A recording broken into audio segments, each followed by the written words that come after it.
Hello, and welcome to Night Clerk Radio, episode 128, where today we are getting into the second and much larger round of sets from Sanctuary. So we've already done one whole episode on Sanctuary, what it is. It was a cool charity run by the Nostalgia Lounge in Columbus, Ohio, to raise money for TransOhio Fund, their emergency fund. I don't want to belabor the point about going into Sanctuary again too much, but definitely check the show notes for that previous episode if you didn't hear it, and other links related to Sanctuary. But yeah, it was a huge thing. We did 8-10 sets the first day, and now we have another 16 for today. 15. Okay. And we're just going to go through it. So first of all, a huge thanks to Crystal Eternal, both for organizing Sanctuary, but also for providing me with a bunch of these links that are the videos from the URL set. So that was allowed us to cover a lot more than just sort of what was put out, or, people just ripped the whole Twitch stream and put that out. And this is much easier to go through. So I super appreciate her taking the time to upload those for us. Yeah. So what we're going to do today is I have a few left over from part one, which are largely just Bandcamp sets. Unfortunately, we don't have associated visuals with them. And then the other 12 we'll do kind of 12 sets from the URL show. And then I think from there, we'll kind of figure out, maybe in a grab bag or in some other case, I'll go through those big Twitch rips and see who we missed or if there are any live stuff. This is not all of it. I mean, that Twitch show was all day. Oh, yeah. It was all Sunday. Jeez. So I think we have most everybody, but if you haven't been in either one, apologies. We didn't know. All right. So the order for these is very scientific. It's the 4 left over from part one, and then the other ones in the order in which they were sent to me on Discord by Crystal Eternal. So you want to just get into it, Ross? Hell yeah, let's get into it. We got a lot to cover, and we're going to have to be brief with some of these, but that's okay. Yeah. It's about shouting out all these people and respecting their contribution to a great charity show. So first up, we have, I've always said Star K Music. I don't know if it's supposed to be Stark, like a clever Stark, but I say Star K Music. That's how I thought of it too. Yeah. Yeah. Oh, that's the other thing is I have to say a lot of names I've never said out loud before. So if I get your artist name wrong, just let me know politely. You can probably find me on a Discord, send me a nice message and say, hey, dummy, it's this. Because I want to get it right, but I don't know. Apologies. Anyway, so this was a URL set played on, as part of the URL show, the day 2. And I thought there's some interesting stuff going on in this one. So it opens with these big, dreamy, sparkling synths. There's a lot of cool samples. There's big dissonant guitars through it. I'm just sort of covering. It's 20 minutes of music. I'm going to have to talk about it in 3 or 4. So got to be brief. There's a lot of cool sax work throughout it. Just in that sort of... There's a lot of good singing, too, which is unusual for... less common in a lot of these sets. So, and so that really stood out to me. Yeah. A really cool element. Yeah. And it's one that'd be cool to have. Unfortunately, this is just the version on Bandcamp. If there's a version with video, I didn't see it. Sorry. So yeah, I don't know if they're singing or if they're samples or if they come from something else. Because I don't know if you recognize, but a lot of the lyrics are Undertale quotes. Oh, they did seem familiar. Yeah. Yeah. Despite everything, it's still you. Oh, yeah. Yeah. That's one of the big cathartic scenes in Undertale. So I thought that was interesting. So I don't know if it was Undertale tribute or if they were doing it or if it came from another project. But yeah, I thought the presence of all those Undertale quotes was interesting. Yeah, I think maybe I did recognize that, and that's why, or it didn't sound like it was a sample thing. It sounded like original singing. So yeah.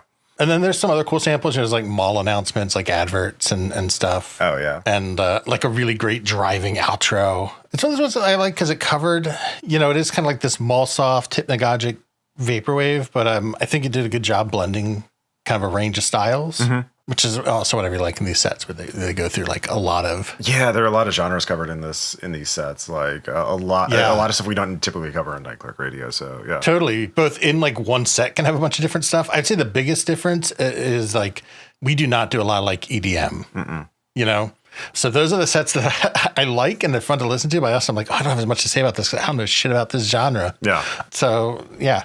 Speaking of which, I guess moving on to our second set, we're going to move through these kind of quick just so this isn't a 2-hour show, do our best, is Violet Angel from now this is a live set. So this was played live at the show in Columbus.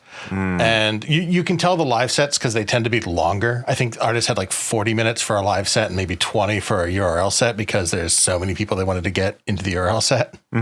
So I thought this was a first example of what I was talking about, like just dance EDM, right? So it starts with like that. I wasn't sure what to expect because it starts with like, I don't think it's from Doom, but it's like that industrial-ish sort of like Quake Doom, kind of like industrial sampling starting up. Yeah. But then it just goes like straight into like super high energy dance jams. Yeah. There's like little shifts here and there, but I think that you can tell this is a live show because much like we did like Young Shiro's set and stuff, which is, and DJ Cena and stuff, which is just like, just super high energy for 40 minutes because you got people jamming. Yeah, keep people dancing. Yeah. Yeah. Very good. Very, very high energy. And I think that's a common through a lot of these sets is the energy level. Like it's Vaporwave, but more on the future funk side, more like it's, characterizing this as like a Vaporwave or vapor, asterisk, whatever you want to call it is sort of misleading because it's so EDM focused and energetic and upbeat and like try to get people to move. And like I think the live sets in particular have that more energy because they're feeding on the energy of the room, right? And adapting their set to the audience and how the audience is vibing to it. So, yeah. And I think that's the one downside where I think even like video would have benefited some of these. Not this one in specifically, I'm just mentioning it because it's the first time it's come up. But I think for a lot of these live or even like, this could also just be because it's not a genre I'm super into. I think some of those like really like dancey ones are like there's like this push and pull of, especially live where they're reacting to an audience, not just like playing a pre-made video. I think some of that like push and pull in that style, even though it works really well and it's really smooth and it's really enjoyable to listen to, I think it's one of those things that like really makes you want to go and see it live. Yeah. Just to be that audience that's responding to it. Like, I think that is the one thing with the live sets is that you are kind of like a little bit missing that participatory aspect. The communal aspect, yeah. So you almost like hear people like enjoying it and you're like, aw. Yeah, I know like a Fiji set, I could hear the crowd sounds. We'll talk about that in a second. Yeah, exactly. But it's still cool. Yeah, it was recorded. I think like next year it'd be really cool if they released a live album. I know that's a whole lot of extra production work on top of something that's already a ton of work, but it would be cool to just like grab the audio board mix and put it out. Yeah. And that can be tough because like artists don't always want everything out. There's a whole lot to manage there because you have so many people involved. Yeah. But that would be interesting. That would be sick. Hell yeah. All right. Moving into our third set, we have next up this is another live set. And this is from Majestic 12, which opens up with a great, like, I don't know, I assume it's from like some 90s Fox alien conspiracy, either, constructed to sound like that or is actually sampled from that. Yeah. But it's kind of cool because I did always wonder, it confirms that the name of the project, Majestic 12, does come from that conspiracy theory. So I don't know if you know, like, the Majestic 12. It's a big UFO conspiracy where... Okay, sorry. Yeah, okay. You know all this stuff. It's been worked into the background of Delta Green, so yeah. I'm sure it is. Yeah, it has to be with like the grays and stuff. Yeah. But it was basically a UFO guy in the 80s, like made up a bunch of fake memos and was like, oh yeah, after Eisenhower, there's totally the Majestic 12 and they investigated UFO stuff. Yeah. So I really love this set. I mean, I'm a big fan of Barber Beats in general, but yeah, having that like 90s Fox late night Friday night special about Majestic 12 and UFO conspiracy theories. Super fun.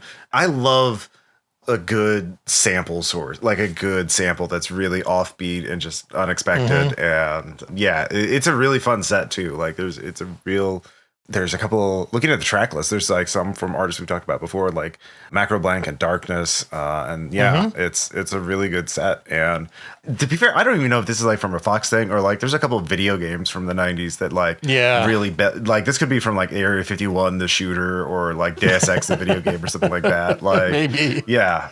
Or it could be totally just constructed to sound like it. Yeah. Which would be fun too, and kind of like super haunted in a cool way. But yeah, you hit on it. It's a Barber Beats set. I think how much you like it depends on what you feel about Barber Beats. I think this is actually a great application of Barber Beats, which is just a mix. Like just here's a bunch of cool music. I'm just going to share it with a bunch of people in a live setting, and we're all going to enjoy it and vibe together. I think it's like a really great use of the genre. Yeah. So really enjoyable set. Because like a lot of Barbies just have such fun sample bases to begin with. It's Shame some of it gets mired in like, what are they like being transformative or whatever, but I think is like a mix. I mean, again, cool. I think my view on barber beats has softened so much in the last year because of the rise of AI music sloth. You'll take a person. Yeah, I'll take a person. Yeah, even if I don't know who the person is, I know that a human with a soul made this rather than a machine. So, for now. Yeah, for now. Oh God, yeah. Barber beats, save us. Save us from the AI slop. Look, okay.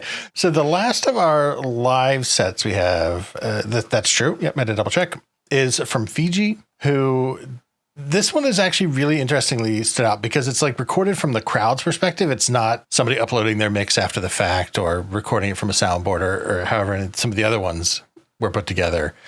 So you have like the artist introduction, you have vocals, you have applause, you have crowd work, which is just gives it a completely different feel. It really grounds it in a completely different way. Really cool mix of like VHS pop and vapor funk, which is usually what she does. Yeah, I've listened to some of her. We've talked about her before because she has like a DJ show. She has like, I think on like Tuesdays or Thursdays or something. I'll link it in the show notes so that you get the date right. Great DJ. I think I also like it because it was a lot of artists I didn't know in the artist list. Like some of these like Majestic 12 and Fiji and others put out the track list if they're doing a mix. These are what song is playing and everything. And a lot of artists I would be interested in going and checking out. So even just from like a curation, introducing me to new stuff, super successful in that regard. Yeah. Really appreciate that. Yeah, no, very fun set. I've listened to Fiji before. I think she had like a Witch House mix that I liked on YouTube. She does a lot of stuff on YouTube or puts a lot of her sets on YouTube. So yeah, great stuff. And the crowd sound really adds a very fun element to it. So like you're there, so yeah, great stuff. It just really stands out because I think it's the only set I have that has that feature to it. Yeah, I think you're right. I didn't notice it in any other sets. Maybe in like some of the video ones, like the KJ Volume may have had people because that was like just a camera off to the side and stuff. I'm trying to remember, but this one is like very pronounced. Yeah, very, very pronounced. And then, like I said, VH Pop and Vapor Funk are stuff I'm not super familiar with, but I tend to enjoy when they're on. So very, very enjoyable. So that moves us into the next of these being a whole bunch of URL shows. First up, being a name I imagine everyone knows, Frank Javc. Man, what a fun set. Like, yeah. This is a that highlight. They have so much fucking charisma. Yeah. Like really just capture that screen. So clearly having fun and like wanting to be there. It's fun to watch them do like crowd work. It's like a pre-recorded URL show, but they're like doing like, oh, sing with me, blah, blah, blah. Here comes a sax solo, everybody. Yeah. Like talking to you. And of course, yeah, he's singing along. It's great samples and beats.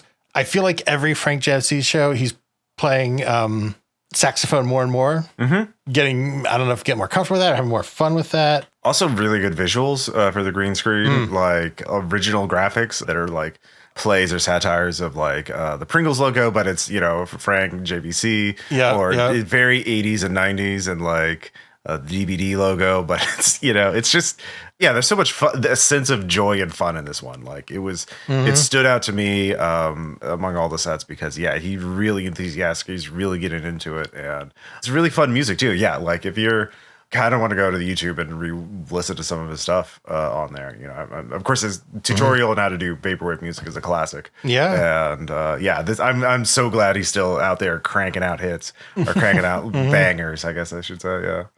Yeah, absolute pillar of the genre in so many ways. I also sort of liked the one other thing I was thinking about is because it's almost become an aesthetic itself is like the like drifting green screen because like it just comes in and out of like catching parts of his shirt and stuff. So they like disappear into the logos. Oh yeah. Which is one of those things where you can be like, oh, that's sloppy. Get a green screen and light it. But like you don't even think about it. It totally works. It becomes like its own thing. I love it. And it's just, I don't know why it just stops me as being super fun of like this like wild, quirky show, but also like getting sucked into visually into these logos. I don't know. I just popped in my brain for some reason. Moving on, we have next up is Eno. So now this was like glitchy, crushed beats. There's cool like conspiracy-ish like vocal samples. I honestly thought it was like an intro from Soul Calibur or a game like that. Like yeah. It's got that like this like booming kind of ominous melodramatic voice. Yeah. And I think the visuals on this are really cool. So there's lots of like your commercials and video game footage, but a lot of the video game footage, I don't know if you knew more about this because this has come up before, but it's like these like bullet hells because it's like this really frenetic, like glitchy, kind of like crushed driving bass drum and synth music, but then the footage is all these like bullet hells. And I think like this is a subgenre of bullet hell called Tohos, or I'm probably mispronouncing that, but yeah, I feel like that's come up on the show before. That sounds familiar. Yeah, Tohos are these Japanese bullet hell games that are very focused on these like anime girl characters that are like very complex, intricate lore that I know nothing about, but they're all in love with each other and also want to blow each other up and kill God and like I don't know exactly what, but like it's known for these very high difficulty, very complex stories and also really good music. Like Toho music is like this really video game, like you gotta absolutely focus in order to survive this level. And so like it's its own subgenre of music basically in video game music. And yeah, there's some Toho tunes that are just absolute bangers that I've listened to, even though I have absolutely zero skill in these kind of games. The barrier to entry is very high because they're very cheaper. I think they're free downloads for the most part, but like they're so hard and the stories are so dense and like from what I understand. So yeah, Tohos are like one of those things. You do you. I'm glad you exist, but I it's like Dwarf Fortress. I can't do it. I can't do it myself. But yeah. And the other cool thing I thought is like I think that aesthetic of that bullet hell works because there's also like dragging artifacts of like dragging video around like glitch video. But then I also have to shout out there's footage from the Denny's pit in there, like 3/4 of the way through. You've probably seen the meme cut of that, where the guy's like, "What the fuck is up, Denny's?" And it's like called like Denny's at 3 a.m. And as a band, I think they were called Live Nothing, but they were like a local hardcore band, and they just did a full set at Denny's like in the middle of the night. That's like footage from that pit. it's like in that glitch. Oh, okay. Yeah, I've seen isolated clips, but I never got the full story behind it. Yeah, I do love just in general the JPEG compression artifact as an aesthetic. Yep. It's working really well right here. So. Yeah, great job on the visuals. Absolutely. So it takes us into our 7th set from Truman. This is interesting. So this goes to back to the traditional, well, not traditional, sorry. This goes back to the like footage of me DJing, you know, like I'm going to show you doing the performance. Deep rumbly bass was like really what got me through the first half or third of this. Like I really got me in the sense that like hooked me on it, listening to it. It's like very hypnagogic. You kind of melt into everything else. And then what worked for me on this set was the back third, because like the energy comes way down and it gets like real like ethereal, like borderline droney. And I really loved the like last I don't know 5-ish minutes. Yeah, it's very slushy. Yeah, it just kind of it gets cranked up. Yeah, it's one of the few things in all of these sets that has like that lower, like more closer to ambient than, you know, kind of energy than a lot of these. Most of these sets are pretty high energy, pretty close to EDM. Yeah, I think they went with the vibe of the show of like kind of being like dance adjacent. Yeah, you know. But yeah, so the last, I think that's right. That really stood out to me because it's different. It's even different within the set itself compared to like the energy of the first half. And then the visuals are cool because it's not just footage of them DJing. That's a little reductive. Sorry, it has like all these like cool like interscan lines over it, and it's kind of glitchy and like saturated. I wouldn't be surprised if they like ran it through a beat like some like analog like it is very VHS glitch to me. So like I know people have taken VCRs and sort of rebuilt them as sort of like processing units to like change a signal as you feed it through, you know, or something like that, like some sort of CRT signal processor, you know, basically like a pedal box, you know, a guitar pedal, but like for video signals. So yeah, there's a really cool VHS glitch scene. Yeah. Or doing the like manual generation transfer. So you get like natural degradation instead of trying to force it through filters. Now, I'm not sure exactly what they're doing, but that's another aspect of that community you're talking about. It's really cool. Yeah. And then the set, like, I'm just thinking about that last little ethereal last third of it. Yeah. Really, really good. Really, really good. So that brings us into our next set, which has an aesthetic I absolutely love. So next up is Imkopav. I'm Kopav. Whichever. Again, yell at me. We're both on a bunch of Discords. You can yell at me about my pronunciation.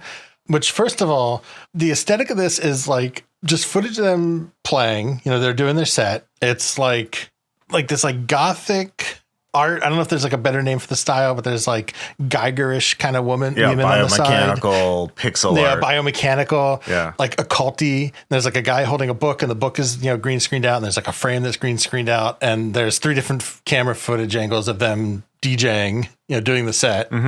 Just out on their terrace at their apartment or whatever. Got the laptop on a little desk. It looks like it's raining. Yeah, no, I was watching this earlier, and my partner Maddie came in and was like, is that guy in, like, what do you Americans call it? Like a house that's in a tree or something like that? Like what is going on here? And they don't have tree houses in Australia? No, apparently not. I guess not. Yeah. I guess not. They don't have trees. They do have trees, but they're full of, drop bears. Oh my God. And I love this guy. He's out on his back porch or his little balcony vaping and playing Vaporwave. Vaping and jamming. Vaping and jamming. Great. Yeah, vaping and jamming. That's what it's really about. Yeah, the art, I wouldn't be surprised it would be from some obscure Japanese video game. It looks like a boss character in a bullet hell game. And it's a very good set too. Like some of the tracks I noticed, like Jasper Byrne, about 7 minutes in. Yep. I recognize Jasper Byrne as an artist because they did tracks for Hotline Miami. They also put out a game called Lone Survivor that I really like. And I quite like this set. It's very and like a little bit dancey too. Like there's some like video game aesthetic stuff in there. There's some like Sonic the Hedgehog stuff I think later. I could be getting that wrong, but it's interesting. It gets like more and more manic throughout, which is kind of fun. Just good energy. I think the like jamming and smoking vaping and smoking on your deck while you blare like video game vapor trap and vaporwave and stuff, whatever you want to call it genre wise. Super fun set. Oh yeah. I just love that overlay. I'd love to know what that's from. Also, like I think a couple of these do this, but I really like the sets that give you these track titles, so I can go check them out. Yes, because I may not always recognize them. So it takes us into halfway. All right, we're doing good. Try not to feel too rushed. Next up is iClick. I love a lot of like glitchy sets that are used in the sample of this. It's an interesting like change of pace. And I think after a few more upbeat sets, like more manic dancey sets, this like soothing, I almost say new age is like what I think of as like that 90s new age, like 80s, 90s new age as like your sample base for like getting this like glitchy, spacey effect throughout. I think the visuals are very psychedelic. I think they're really, really cool. There's like cool cutting, cool filters, all these glitchy transitions. I really, really like this set. I think especially because it was kind of, like I said, slotted in a place where I think the tonal shift really stands out. Yeah, no, it's got excellent visuals. I like being able to take such a basic thing as like an artist at the turntables and then being able to make something from it. Like that's, it's a very basic starting point, and you're able to really, with a couple effects, make it look into something visually interesting that really goes with the music. Yeah, the dominant effect definitely being that like solarization. You just kind of like invert and blow everything out into like high contrast. Yeah. It's a combination. That's right. There's like footage of them playing. Yeah, taking bong hits. Yeah. Yeah. That's the other thing. A lot of Twitch TOS violations in these videos, fellas. Oh, no. Well, that's why you solarize it. If it's solarized, the Twitch AI. You can't tell. You don't know. It could be anything. It could be a tobaccoed product. Yeah, just using my water pipe for my tobacco. Yeah. Yeah. Overall, though, I think what I love most is like, especially like the first third, just that new age sample is so much fun when given the vaporwave treatment. Love it, love it, love it. Moving on to set 10, Dream Diary.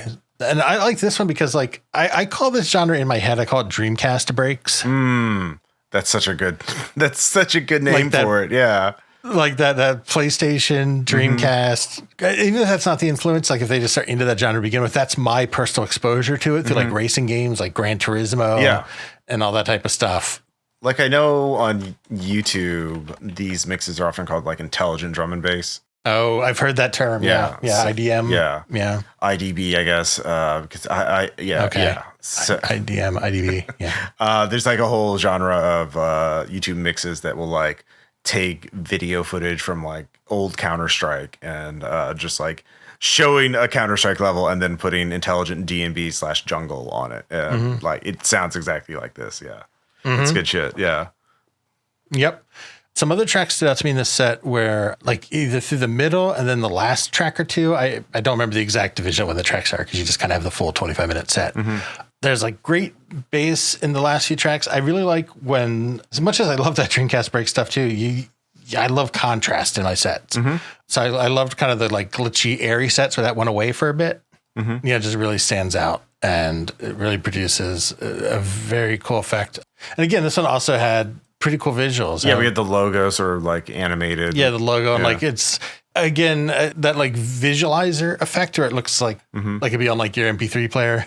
Like you just Winamp visualization. Yeah, exactly. Yeah. Which is fun to watch. Well, it's like not only like it's about layering and using these things you can do to like have like a linear burn or a color dodge like between layers. So like part of the color, part of the image comes through. So it's like blending these layers together. So you have like the sky, you have like these like light tunnel thing, and they're kind of bleeding into each other a little bit.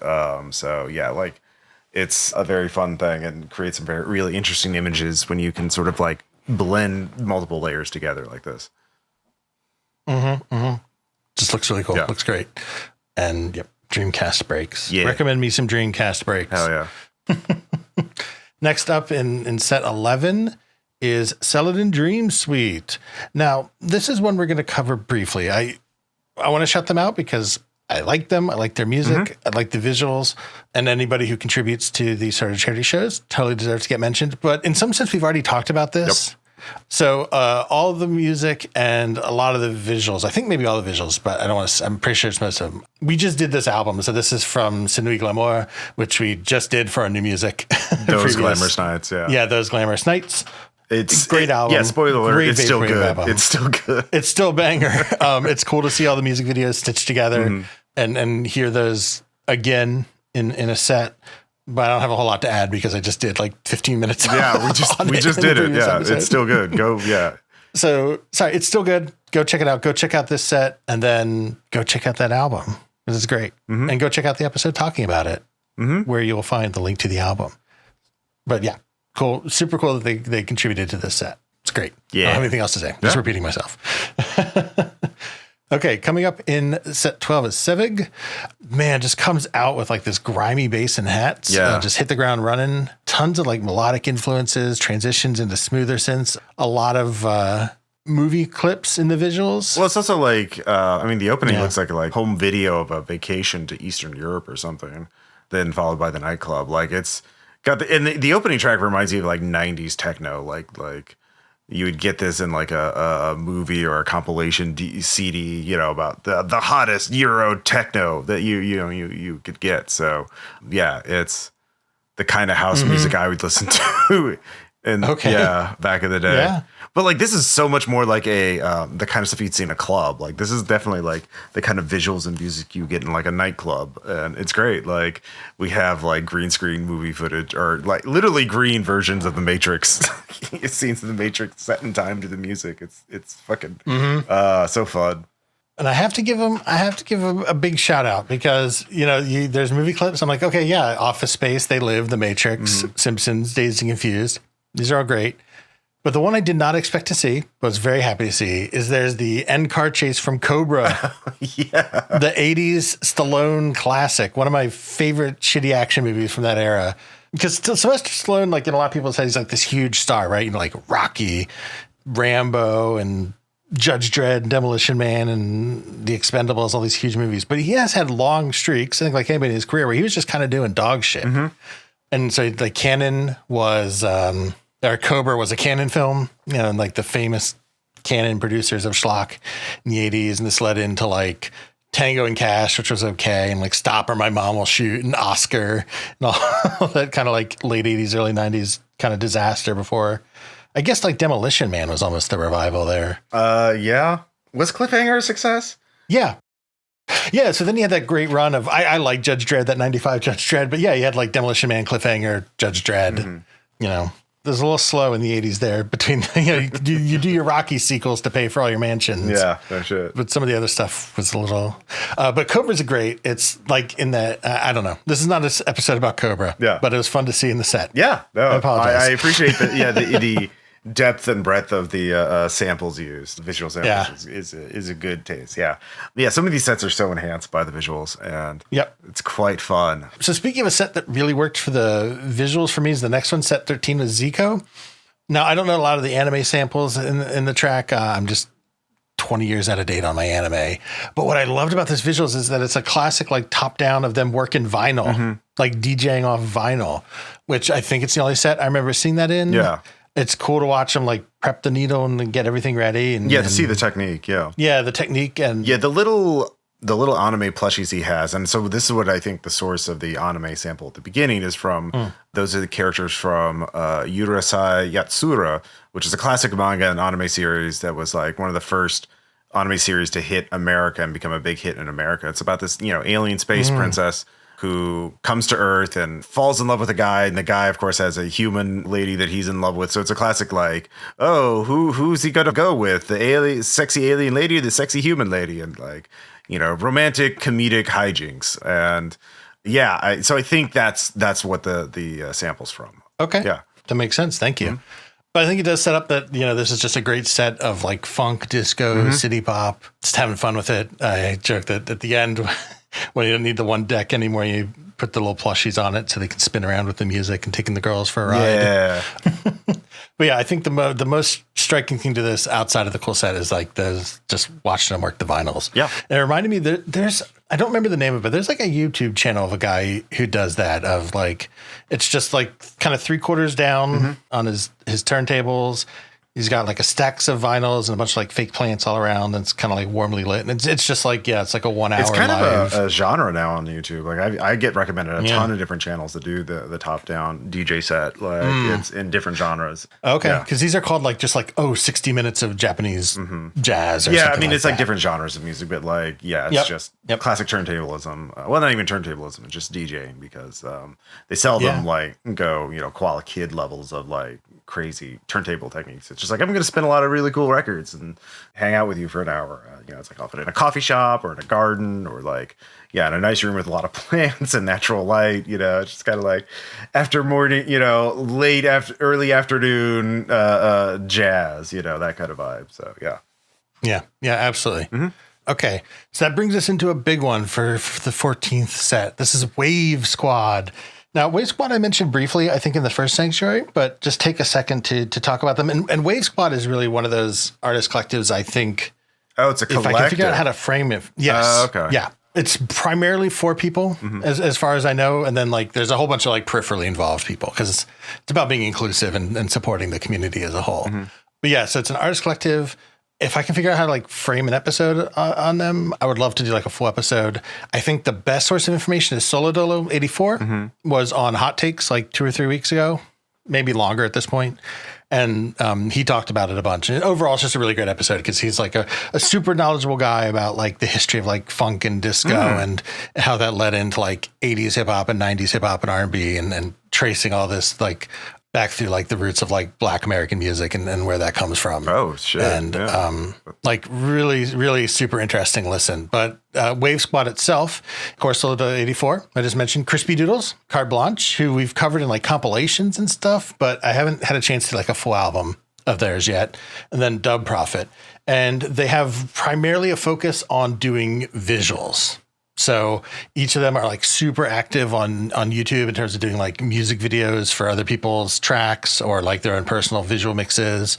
And I think that really jives with me just because it's a lot of the same. I'm a bit more curmudgeonly than they are about it, but I still like at my core believe in like the importance of like community and like being positive and supporting others, even if I can't always do it myself as best as I would like. So I think it shows like great visuals, great set of collections and tracks. Each one of them, I contributed probably a couple tracks to the overall set. Awesome visuals, like really go into the depths, like source interesting, like old commercial footage and other media footage. And they're just all really cool people. So it's a cool thing and you should go check it out. So they're all over YouTube and all over like all of these visual mixes. Nice, man. Really the highest praise for what they're doing. Damn. And just like a good model for like building an inclusive community that tries to like help each other and like support artists instead of being like cliquey and weird. Yeah. Trust me. Yeah. Don't be it's cliquey. Way better in the long run. It's way better in the long run to do what they're doing instead of being like a isolated prick. Trust me. We have one thing to take away from this episode. It's don't be that guy. Don't be like me. Yeah. Aw. Don't be like me. No, just kidding. Check them out. Great set, great visuals. And so that brings us to number 15, our last but not least, hydroplaned into a false reality. And is that this? Okay. That's what HIAFR is, which is a great name. Yeah. I love it. It's like, But this is another example of a set coming in after like two sort of soothing sets. And then it comes with like this, like, I don't know if it's technically nightcore, but it's like this frantic, high tempo, super energetic music. Like ultra breakcore, nightcore. Yeah. Like really high tempo against like really, really psychedelic visuals.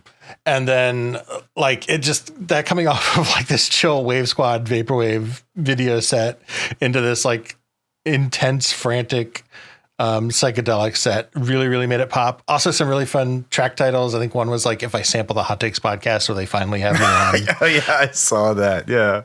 Stuff like that. So really fun way to close out the 15 sets. I don't know if you have any thoughts on that kind of music, since I'm not as much like an EDM guy as you are. Yeah, like I do. There's like one nightcore mix on my phone that I have downloaded as an MP3, and there's a couple. I've listened to breakcore every once in a while. Like, drum and bass is 100% my groove, and breakcore is usually a little too intense, but sometimes I really want to lock in and focus. Like, I'll bust out the breakcore. It's fun. It's more like drum and bass is often like, it's more, peace, love, unity, respect, man. We're all gonna get along. We're vibing to nature. And breakcore is like, you are an alien, you're a cyborg in the future, and everything is breaking down, but all you know is love, and it's just like it's more Gen Z than, I guess, my taste in EDM are more millennial versus the Gen Z breakcore. I guess it's glitchier and faster. That's a broad generalization, but like it's more.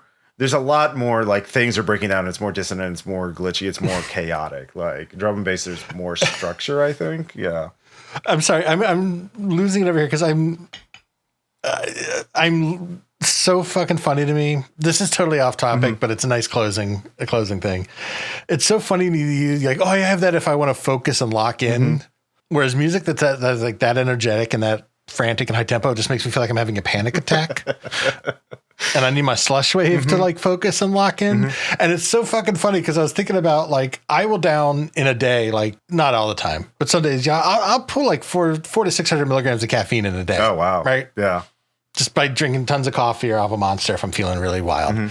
And I don't really feel it. It doesn't fuck with me. I don't know. Maybe that's... I have 2 cups of coffee a day max. That's it. I'm cutting back on caffeine. Well, I was thinking specifically of when we went to Seattle together. Oh, yeah. And I gave you a cup of green tea. Because I was like, that's when we crashed at with Maddie. It's that garage. Like a cup of green tea, which has like nothing in it. And you're like, I was up all night for that green tea. I couldn't sleep. It's like, okay. So it's just funny that like wired differently, just the juxtaposition. Yeah, it's true. Was very funny to me of our various triggers and soothings. Yeah, I can't even like play drum and bass in the car when I'm driving with Maddie, because Maddie's like, that gives me an anxiety attack. And like a breakcore, if I'm not in their exact right headspace, could give me a panic attack. It's too much. Like everyone's got their own thresholds, man. Like drum bass has a lot of I think crossover with, like, there's a lot of like really good soul singing and like soul music in drum and bass, that sort of influence. And breakcore is much more glitching, like IDM, intelligent dance music, like Square Pusher, kind of like really glitchy, really fast, like broken down beats. So yeah, I mean that's like a topic for a future episode. But yeah, I'm yeah. You just use caffeine. I use EDM. We are not the same. Yeah. Yeah. Boy, I wonder if I have some undiagnosed ADHD stuff. Yeah. Anyway, hey, who knows? Who knows? Yeah. But that's it for the music today. I hope that you go and check this out, that you support these artists. I'll link what I can in the show notes. I don't know if all these are like publicly available, but I'll link what I can. And anyway, all these artists, just if we mention them by name, you should go check them out. Go hit up their band camps. I'll at least link their individual band camps and stuff where we can, so that you can go support them, because that's super, super, super important.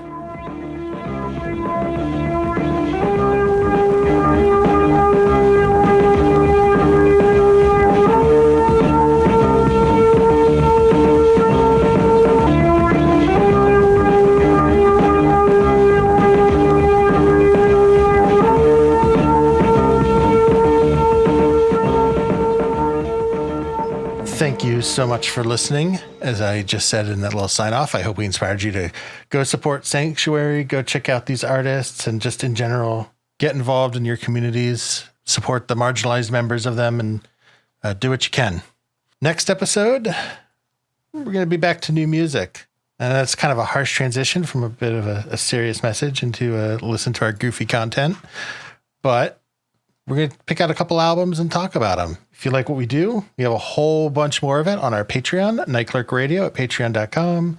Got 50 some bonus episodes, a couple other like little solo writings, recordings we've done, cool Discord community. Overall keeps the antenna running. So really appreciate it. You can also find us on social media at Night Clerk Radio at Blue Sky. Ross has a Ross Payton at a Blue Sky. I did not have Blue Sky. Don't go anywhere else. You can nightclerkradio.com. It's our website. Nightclerkradio at the Gmails. If you want to reach out to us, I'm pretty good about that. Wherever you do want to check us out, take a moment to rate, review, or whatever algorithmic signifier they have there. It really does help get the word out. And again, go out there, build community, get involved. It's going to take... Fixing stuff's going to take a lot more than just tweeting. So go find a community, get involved, share what you like, and hopefully a couple of these Sanctuary sets make the list. So thank you again. We'll catch you next time. Bye. Bye.